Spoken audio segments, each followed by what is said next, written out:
Саламатсыңар балдар, жалпы биология предмети боюнча тиле сабагыбызды баштайбыз. Анда сабакка даяр болсоңор, дептериңерди ачып, бүгүнкү сабактын темасын жазып алсаңар болот. Бүгүнкү сабагыбыздын темасы мейоз жана анын фазалары деп аталат. Сабактын жүрүшүндө силер жалпы эле ушул мейоз жана анын негизги фазалары профаза, метафаза, анафаза, телофаза, ошондой эле мейоздун митоздон айырмачылыктары жана окшоштуктары тууралуу окуп үйрөнө аласыңар. Алгач мен ушул темага киришерден мурун клеткалардын бөлүнүшүнүн түрлөрүн эске салып алуу максатында дал ошол топтомго кайрылгым келип турат. Клеткалардын бөлүнүшүн биз окуп үйрөнүүгө ыңгайлуу болсун деп төмөндөгүдөй топторго бөлгөн элек. Митоз бул жол менен дененин клеткалары көбөйөт же болбосо бөлүнөт. Мында бир клеткадан эки клетка пайда болот. Пайда болгон клеткаларда хромосомалардын жыйыны диплоидтик жыйында болот. Клетканын бөлүнүшүнүн кийинки жолу амитоз деп аталат. Башкача айтканда таңгыч мааниде митоз эмес деп түшүнсөк болот. Бул жол менен карган, ооруган клеткалар көбөйөт адатта. Мында клетка өзүнүн тиричилигин өткөрүп жатып эле клетканын ядросу шарттуу түрдө экиге бөлүнөт, анын артынан клетка бөлүнөт. Бирок айрым убактарда клетка бөлүнбөй да калышы мүмкүн. Натыйжада клетка 2 ядролуу, 4 ядролуу, 6 ядролуу жана башка көп ядролуу болуп калышы да ыктымал. Мисалы, рак клеткалары дал ушул амитоз жол менен көбөйөт десек дагы болот. Клетканын бөлүнүшүнүн дагы бир жолу, кеңири таралган жолу бул мейоз. Мейоз жол менен жыныс клеткалар пайда болот. Мында бир клеткадан удаа өтүүчү эки бөлүнүүнүн негизинде 4 клетка пайда болот.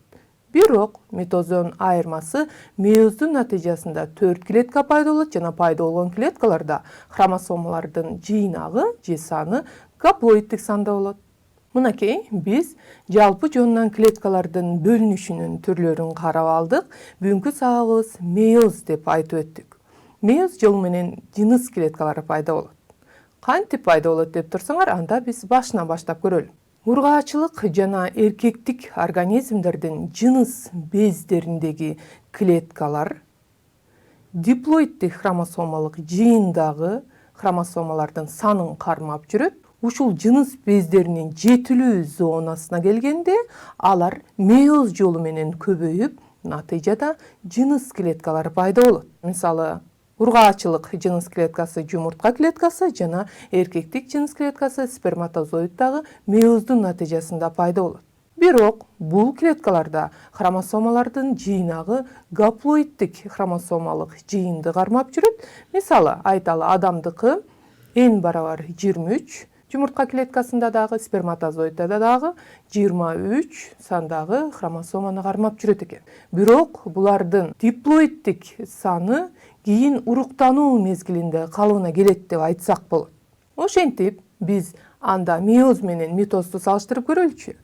Митоз жолу менен дененин клеткалары көбөйүп, мында бир клеткадан эки клетка пайда болсо, ал эми мейоз болсо удаа өтүүчү эки бөлүнүүдөн турат. Аны биз шарттуу түрдө окуп үйрөнүүгө ыңгайлуу болсун деп мейоз 1 жана мейоз 2 деп бөлөбүз. Бул бөлүнүүнүн натыйжасында бир клеткадан 4 клетка пайда болуп жатат.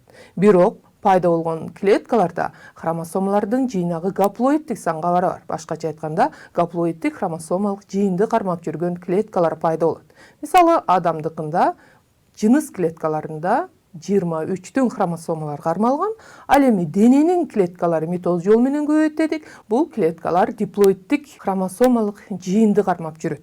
Мынакей ошентип биз мейоз тууралуу болсо да кыскача маалымат алып алдык. Эми мейозду окуп үйрөнүп баштайлы. Бирок биз окуп үйрөнүүгө ыңгайлуу болсун деп же жакшылап түшүнүү максатында мейозду шарттуу түрдө төмөндөгүдөй бөлүмдөргө бөлүп окуйбуз. Мейоз удаа өтүүчү эки бөлүнүүдөн турат дедик. Андыктан эки бөлүнүүнү биз мейоз 1 жана мейоз 2 деп атап алабыз. Ар бир бөлүнүү митоз сыяктуу эле фазалардан турат. Профаза 1, метафаза 1, анафаза 1 жана телофаза 1. Мейоз 2 дагы эле ошол сыяктуу, бирок профаза 2 деп жазабыз айырмачылыгы. метафаза 2, анафаза 2 жана телофаза 2. Эми ушул мейоздун биринчи бөлүнүүсү менен экинчи бөлүнүүсүнүн эмне айырмачылыгы бар деп турсаңар, мейоздун биринчи бөлүнүүсү бир топ өзгөчөлүү жана анда бир топ кубулуштар же процесстер жүрөт. Анда аларга токтололу. А дегенде биз мейоз биринчи бөлүнүү профаза 1ге кайрылалы. Буга чейин жип абалындагы хромосомалар конденсацияланып же спиралдашып микроскоптон даана көрүнө баштайт. Андан соң чар жайы жайгашкан гомологиялык хромосомалар бири-бирине жакындап келип кыналышат. Дал ушул гомологиялык хромосомалардын кыналышуу процессин биз конъюгация деп атап коебуз. Хромосомалар конъюгациялангандан кийин алардын ортосунда кроссинговер кубулушу жүрөт. Бул кандайча кубулуш? Мен силерге хромосомалардын уч жагын тегеректеп көрсөтүп турам. Байкадыңарбы?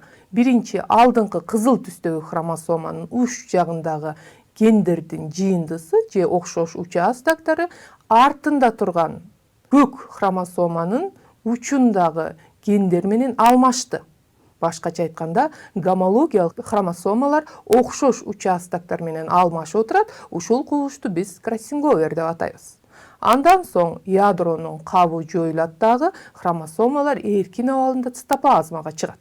Бирок мен силерге ушул конъюгация менен кроссинговерди жакындан тааныштыруу максатында сүрөтүн дагы чоңойтуп алып көрөйүн. Конъюгация гомологиялык же окшош хромосомалардын кыналышуусу узатасынан бул хромосомалар бири-бирине жабышат. Андан соң кроссинговер жүрөт. Кроссинговер кайчылашуу деп айттык. Мында гомологиялык хромосомалар окшош участактары боюнча же гендери боюнча орун алмашат. Кроссинговердин натыйжасында пайда болгон хромосома жаңы гендердин комбинациясына ээ болот. Андан соң прометафаза 1ге кайрылып көрөлү. Бул профазанын аягы, метафазанын башы деп түшүнсөңөр болот.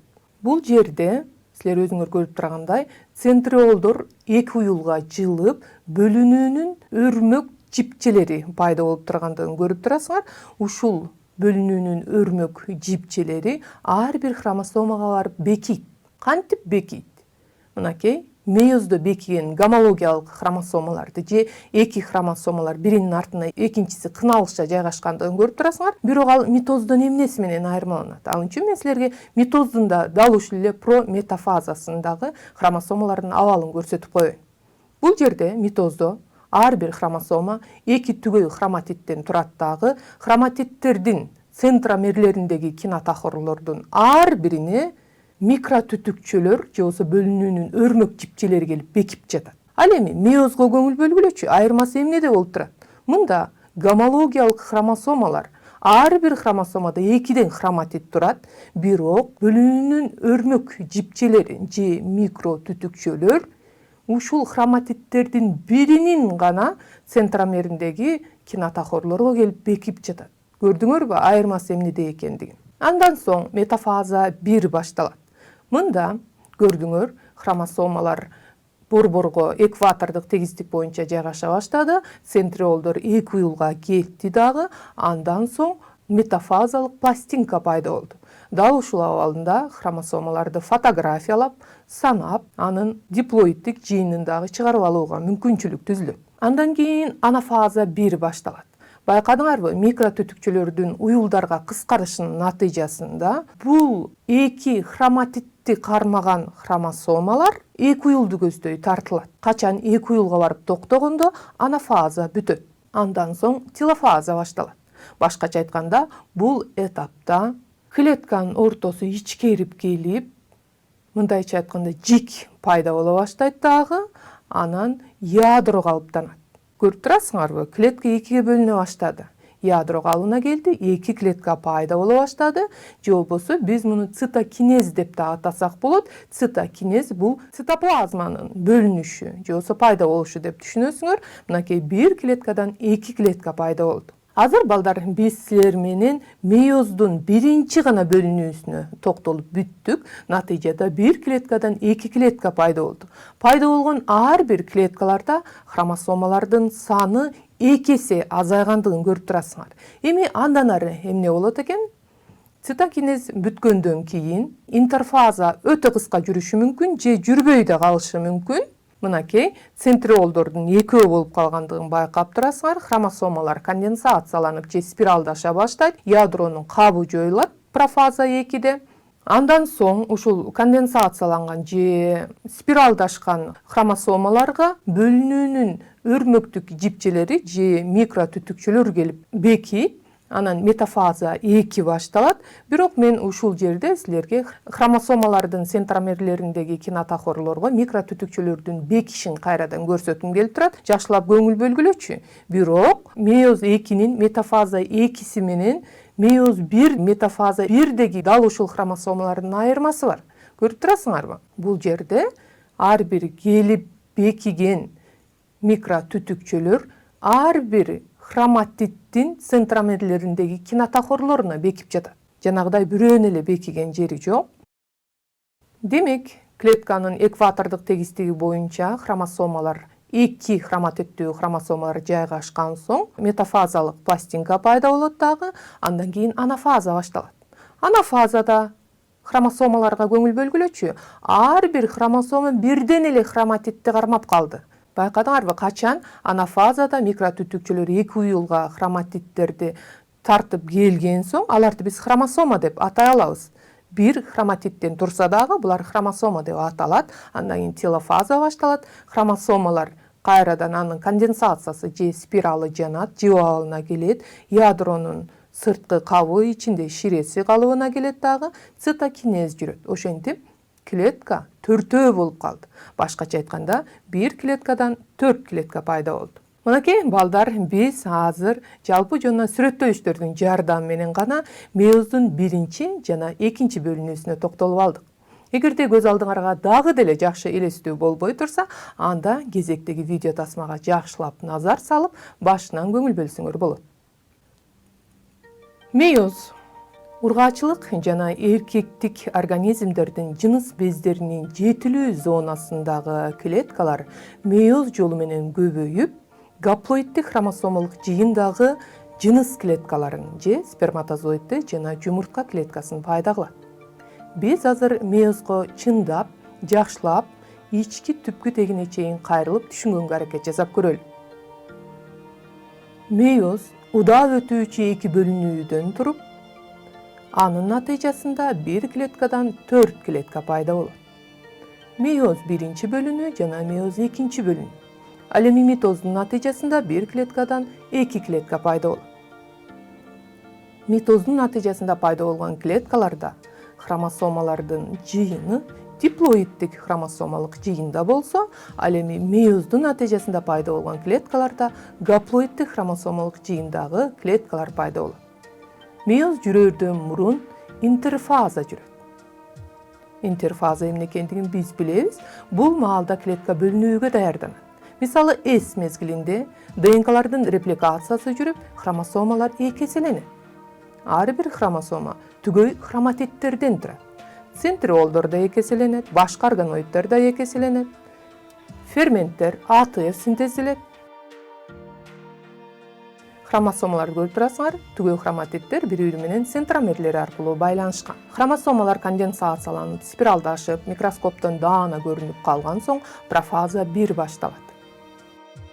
Гомологиялык хромосомалар бири-бирине кыналышып келет дагы конъюгацияланат.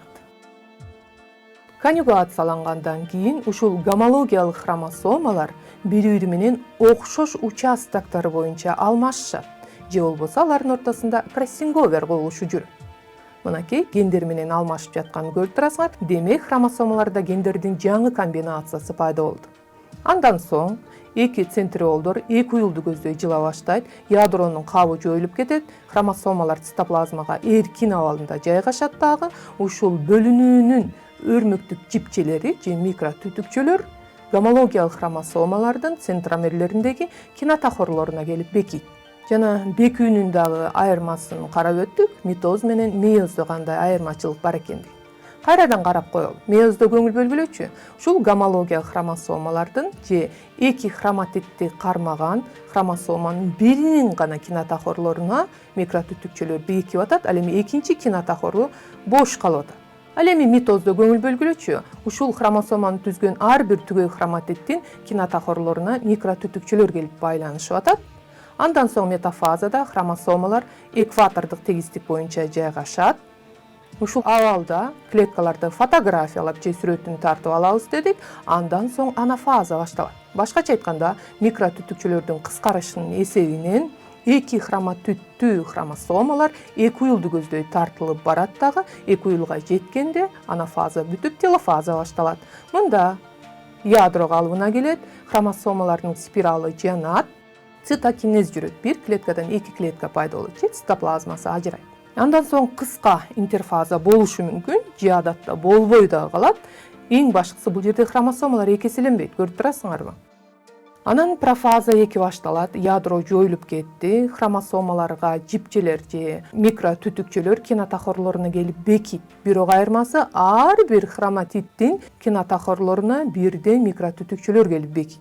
Албетте микротүтүкчөлөр топтом түрүндө болот. Мисалы адамдарда ал 30-40ка чейин жетиши мүмкүн саны. Анан метафазада экватордук тегиздик боюнча хромосомалар жайгашат дагы, анафазада микротүтүкчөлөр кыскарып, эки уюлга бирден гана хроматиддүү хромосомаларды тартып кетет. Ошентип телофазада ядро калыптанат, андан кийин цитокинез жүрөт, цитоплазма экиге ажырайт дагы, бир клеткадан 4 клетка пайда болду. Пайда болгон клеткаларда хромосомалардын жыйнагы гаплоиддик санда болот дагы, жыныс клеткалары уруктануу мезгилинде кошулат дагы, алардан диплоиддик сандагы клетка же зигота пайда болот. Ошентип диплоиддик сандагы хромосомалардын жыйнагы түргө мүнөздүү болгон эң негизги көрсөткүч болуп эсептелинет. Ошентип балдар, биз видео тасманын жардамы менен жалпы жөнүнөн ушул мейоздун биринчи жана экинчи бөлүнүүлөрүнө токтолуп алдык. Эми кезекти суроо. Сурообуз мындайча аталат. Мейоз митоздон эмнеси менен айырмаланат? Биринчиси интерфазасы аркылуу айырмаланат. Экинчиси бөлүнүүнүн 4 фазасы боюнча айырмаланат. Үчүнчүсү бөлүнүүнүн өрмөгү боюнча айырмаланат. Төртүнчүсү удаа өтүүчү эки бөлүнүүсү менен айырмаланат деген жооптор болду. Ойлонуп көргүлөчү, мейоз митоздон эмнеси менен айырмаланат? Анда эмесе жоопко кайрылалы. Жообу бул 4-чү экен. Башкача айтканда, мейоздун митоздон эң негизги айырмасы бул удаа өтүүчү эки бөлүнүүдөн тургандыгында. Себеби мейоз удаа өтүүчү эки бөлүнүүдөн туруп, бир клеткадан 4 клетка пайда болуп жатат. Кийинки суроого кайрылалы. Мейоздун биринчи фазасында кайсы процесс жүрөт? Биринчиси конъюгация, экинчиси редубликация, үчүнчүсү белоктун биосинтези, төртүнчүсү АТФтин синтези деген жооптор болду. Ойлонуп көргүлөчү, мейоздун биринчи фазасында кайсы процесс жүрөт? Бул жерде мейоз 1, профаза 1 тууралуу кеп болуп атат. Силерге жардам берейин. Туура жоопко кайрылалы, бул конъюгация экен, жана көрдүңөр. Биз сабактын жүрүшүндө өткөн жалпы мейоз тууралуу маалыматты жыйынтыктап коелу. Ошентип ургаачылык жана эркектик организмдердин жыныс бездериндеги клеткалар мейоз жолу менен көбөйөт экен, жетилүү зонасындагы клеткалар албетте. Андан соң алардан жыныс клеткалары пайда болот экен, бирок жыныс клеткаларда хромосомалардын жыйыны гаплоиддик санда болгон жыныс клеткалары пайда болот деп айттык. Алар бири-бири менен кошулуп, уруктануу жүргөндө кайрадан алардын диплоиддик саны калыбына келет экен. Ошентип, ушул диплоиддик сандагы хромосомалардын жыйнагы түргө мүнөздүү болгон эң негизги касиеттердин же көрсөткүчтөрдүн бири. Сабактын жүрүшүндөгү негизги терминдерге токтолуп коелу. Конъюгация бул гомологиялык хромосомалардын кыналуу процессин айтсак, ал эми кроссинг-оверде бул конъюгация убагындагы гомологиялык хромосомалардын гендер менен орун алмашуусу же кайчылашуу кубулушу. Мейоз клетканын бөлүнүшүнүн бир түрү, бул жол менен жыныс клеткалары гана бөлүнөт деп айтып өттүк. Ошентип балдар, биз силер менен бүгүнкү сабактын жүрүшүндө негизинен эле мейоздун митоздон айырмачылыгы жана окшоштугу, ошондой эле мейоздун биринчи жана экинчи бөлүнүүсү, алардын фазалары тууралуу кеп кылдык. Сабакка көңүл бөлгөнүңөр үчүн ыраазычылык билдирейин. Кайрадан көрүшкөнчө саламатта тургула.